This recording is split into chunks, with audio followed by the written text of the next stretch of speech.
भाई आप में से काफी सारे माँ बाप परेशान होंगे कि भाई उनका बच्चा जो है एक बुरी सोबत के अंदर जा रहा है और सिंपली तौर पे वो अपनी जिंदगी के साथ वो फैसले कर रहा है जिन फैसलों से उसकी जिंदगी तो बर्बाद हो ही रही है, उसके साथ साथ उनके माँ बाप की भी जिंदगी बर्बाद हो रही है। क्यों के लिए उनका जब बच्चा बिगड़ रहा है तो सिंपली तौर पे उनको बड़ा अफसोस हो रहा है कि यार हमने क्या इसको पैदा करके गलती तो नहीं कर दी, हमारी वजह से तो ये नहीं बिगड़ रहा, क्या हमने तो इसके साथ कोई ऐसा नहीं किया कि ये हमसे नाराज होकर बिगड़ना शुरू हो गया है। देखें, ये सारी चीज़ों के सवालात हम ढूंढते हैं और समझने की कोशिश करते हैं कि भाई ये जो नई जनरेशन है जो कि धुएं मारने में लगी पड़ी है वो किस रीज़न की वजह से लगी पड़ी है और उसके पीछे क्या क्या रीज़न्स है, आइए उस चीज़ को डिस्कस करते हैं। अस्सलाम वालेकुम ख़वातीन और हज़रात, उम्मीद है कि सब खैरियत से होंगे। तो जी ख़वातीन और हज़रात, मेरे जो इस चैनल का मोटिव है ना वो सिंपली तौर पे ये है कि भाई जो हमारी जेन अल्फा है, जो कि सिंपली तौर पे ये जो छोटे छोटे बच्चे निकल रहे हैं और आप इनको देखते हैं कि भाई ये जो है ना वो हवाबाजी के अंदर लगे हुए हैं, लड़की बाजियों के अंदर लगे पड़े हैं और भी बहुत सारी चीज़ें ऐसी कर रहे हैं जिसका एक इज्जतदार माँ बाप जो है ना तसव्वुर भी नहीं कर सकते, लेकिन ये वो डेली बेसिस के ऊपर चीज़ें कर रहे हैं। सबसे पहले तो ये बात आप समझ लें कि भाई सिंपली तौर पे आपको अपने बच्चों को जो है ना दो चीजों से बचाना है। एक, बाहर की वो गैदरिंग जिस गैदरिंग के अंदर वो बैठ रहा है या फिर उठ रहा है। ये गैदरिंग वाला सिलसिला तो हमारे टाइम के अंदर भी बहुत था। हमारे अम्मा अब्बा भी जो है ना पकड़ पकड़ के लेकर आते थे कि वो बदतमीज है, उसके साथ नहीं घूमो, वो गालियां बकता है, वो फला है, वो फला है। ये चीज तो हमारे साथ भी थी, लेकिन हम इसको कंट्रोल कर लिया हमने, क्योंकि लिए हमारे पास दूसरी चीज नहीं थी। अच्छा, दूसरी चीज क्या है? वो दूसरी चीज है आपका प्यारा छोटा सा 12, 13, 50, 60 हजार रुपए वाला मोबाइल। अब इस मोबाइल के अंदर जरूरी नहीं कि कोई जो है ना लड़की से बात करे या फिर फोन करे, इसके अंदर जो है ना सारी चीजें, और अगर आप इसको इस्तेमाल करना चाहें ना सही तरीके से तो ये आपको उस लेवल के ऊपर ले जाती है जिस लेवल के ऊपर जो है आप पैसे भी कमाते हैं, अपने आप को स्किलफुल भी बनाते हैं, अपनी सारी की सारी स्किल सेट जो है वो इसी से जो है ना गार्निश करते हैं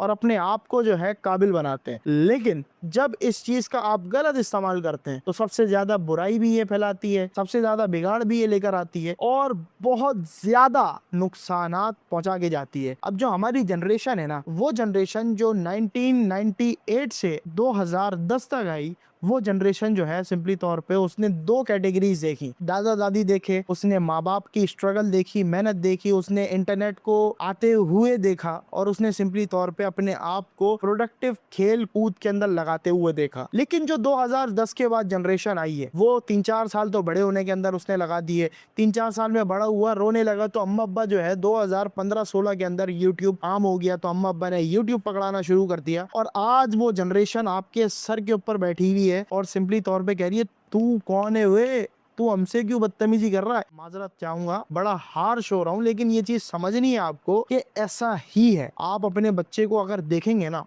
अगर आपने इन दो चीजों से नहीं रोका, आप अपने बच्चे को देख लें, किसी भी गैदरिंग के अंदर किसी भी बच्चे के साथ बात करते हुए देख लें, आपको सब दिख जाएगा कि भाई आपके बच्चे के अंदर क्या इज्जत है, आपकी क्या तरबियत है। देखिए, आपकी तरबियत के इन सब चीजों से कोई ताल्लुक नहीं। ये तीसरी चीज जो है ना, तरबियत वाला जो मामला है, वो हमारी उम्रों के अंदर हमारे माँ बाप ने हमें सिखाया है, लेकिन इस जनरेशन के अंदर जो है ना तरबियत नाम की कोई चीज नहीं है। माँ बाप के पास बच्चा रोते हुए आता है ना तो माँ बाप उसको दिलासा नहीं देते, माँ बाप उसको कहानी नहीं सुनाते, माँ बाप उसको मोबाइल देते हैं, ये लो बेटे जाओ, हमारी जान छोड़ दो, हमारे पीछे ना लगो। तो ये जब होगा तो फिर इसके साइड इफेक्ट तो कहीं ना कहीं निकलेंगे। अब क्या है कि भाई हमारी जो जनरेशन है वो हमारी वाली नहीं, हमसे थोड़ी पुरानी वाली, वो अपनी जिंदगी को अच्छा करने के लिए कुछ कंटेंट बना रही है जिसके अंदर वो वगैरह वगैरह चीजें करती है। शादी ब्याह के अंदर लाखों रुपए ठक ठक उड़ा देती है, अपनी अगर लड़की बाजी की और फिर नाच गाना जितनी भी गलाजत है वो सारी कर देती हैं, गाली गलौज कर देती हैं। तो क्या होता है कि भाई हमारी जो ये जेन अल्फा है, जो कि सिंपली तौर पे छोटे छोटे हमारे बच्चे हैं जिनकी उम्र अभी 7 से 12 साल की उम्र के अंदर बीच में है, वो क्या करते हैं कि भाई वो इनको देखते हैं और जब वो इनको देखते हैं तब उनको रियलाइज होता है कि यार ये तो बड़ी अच्छी जिंदगी है, ये तो रोजाना सुबह उठ रहा है, यूं यूं कर रहा है, यूं यूं यूं यूं हो रहा है, यूं यूं यूं यूं यूं यूं यूं चल रहा है ना भाई। तो वो क्या करता है, वो सिंपली तौर पे उठता है और कहता है भाई मुझे इसको फॉलो करना है, मुझे इस जैसा बनना है, मेरी जिंदगी ऐसी हो जाए तो खुदा की कसम ऐसी टाइट जिंदगी हो जाएगी ना कि मजा ही मजा है। जिस चीज के ऊपर हाथ रखूं ठक से हाजिर, ये करो ठक से हाजिर, वो चाहिए ठक से हाजिर। तो ये जनरेशन इस किस्म की बनी हुई है। अब आपका जो बच्चा है उसके अंदर ये सारी सलाहियत, जो सलाहियतें उस बंदे के पास है जो 1995 से शुरू हुआ है, अपनी जिंदगी को लेके चल रहा है, उस बच्चे से मुकाबला करने जाएगा तो आपके बच्चे के पास तो कुछ भी नहीं है। वो पीछे से स्किल सीख के आ रहा है, वो दादा दादी को देखकर आ रहा है, वो दादा की स्ट्रगल देखकर आ रहा है, वो अपने बाप की स्ट्रगल देखकर आ रहा है, माँ की मेहनत देखकर आ रहा है। आजकल की तो माएँ मेहनत करती नहीं है, अलबत्ता मैं इसका मेरा टॉपिक नहीं है। तो वो बाप की मेहनत देख के आ रहा है और भी बहुत सारी चीजें वो अपनी जिंदगी के अंदर गरीबी, सर्दी, गर्मी, खिजा बहार देख कर आ रहा है। आपका बच्चा क्या देख कर आ रहा है, मुझे ये समझा दें। उसने स्ट्रगल नहीं देखी,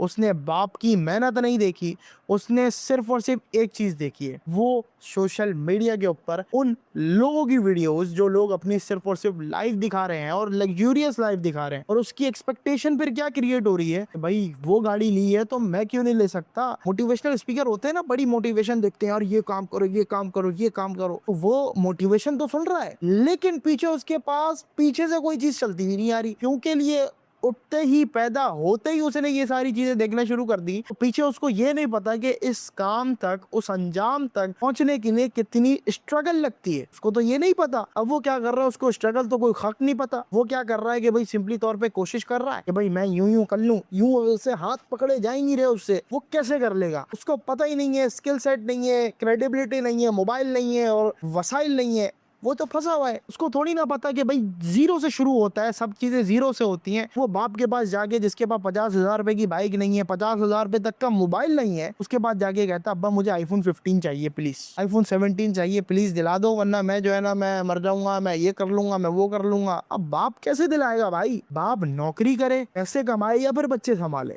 अच्छा, इसके अंदर जो है ना सबसे ज्यादा जो मेन किरदार होता है ना, वो हमारी माशरे की औरत का होता है। वो औरत अगर सीधी सादी निकल आए ना, बहुत अच्छी जिंदगी हो जाती है, बच्चा भी सुधर जाता है। लेकिन बच्चे की परवरिश के अंदर बच्चे की जिंदगी का बहुत बड़ा किरदार होता है। माँ बाप कोशिश कर सकते हैं, लेकिन कोशिश वो करते भी हैं, लेकिन अनफॉर्चुनेटली हमारा माशरा क्योंकि उस रास्ते की तरफ जाना शुरू हो गया है, तो हमें एहसास नहीं होता, हमारे वालिदैन को एहसास नहीं होता, लेकिन बच्चा आगे हद से बढ़ता जा रहा है। अब जब वो मेहनत कर रहा है, मेहनत करने के बाद उसको स्किल सेट ना होने की वजह से जब उसके रिजल्ट नहीं निकल रहे, तब वो डिप्रेशन में जा रहा है। वो सिंपली तौर पे जाके नशे कर रहा है, सिगरेटें पी रहा है, अपनी जिंदगी के अंदर से स्ट्रेस को दूर करने में लगा हुआ है। लिटरली तौर पे मेरी उम्र है, मैं तकरीबन अभी अभी जो है ना 21 साल का हुआ हूँ। मैं हर चीज कर चुका हूँ। हर चीज से मुराद समझेंगे आप नशा पानी के अंदर तो सॉरी, ये नशा पानी नहीं किया भाई आज तक।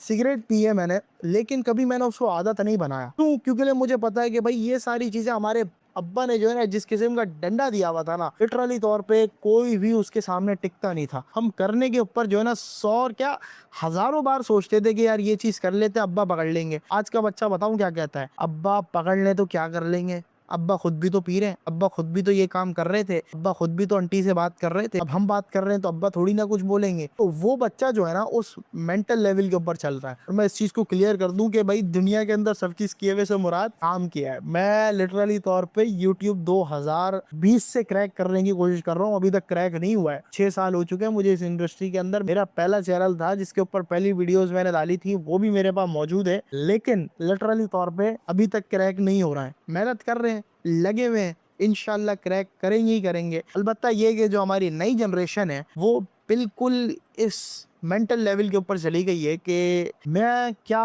आप क्या, वो क्या ही क्या, ये वाली मसाल है। अलबत्ता ये कि भाई माँ बाप को कुछ चाहिए कि कुछ करें, अब उसके क्या रिजल्ट्स निकल रहे हैं और उसके क्या सॉल्यूशंस है, इसके ऊपर हम अगली वीडियो के अंदर बात करेंगे। अगर वीडियो अभी तक अच्छी लगी तो वीडियो को लाइक कर दें, चैनल को सब्सक्राइब नहीं किया तो चैनल को सब्सक्राइब कर दें, क्योंकि ऐसी वीडियोस जो है बहुत आएंगी। और आपके बच्चे को इन्फॉर्मेशन देना और आपको इन्फॉर्मेशन पहुंचाना ये मेरी जिम्मेदारी है, और मैं अपने शौक से ये काम करता हूँ। मैं पैसों के लिए काम नहीं करता, ना मुझे फाइनेंशियली तौर के ऊपर जरूरत है। मैं सिंपली तौर पे अपने शौक पे काम करता हूँ। यूट्यूब मेरा एक शौक है, अल्हम्दुलिल्लाह उसको निभाएंगे, करेंगे, आपके साथ करेंगे, और साथ फिर जो है इन बच्चों को क्रैक डाउन करके इनकी जगहों के ऊपर इनको लेकर आएंगे ताकि ये अपने सीधे रास्ते के ऊपर चल पाएंगे।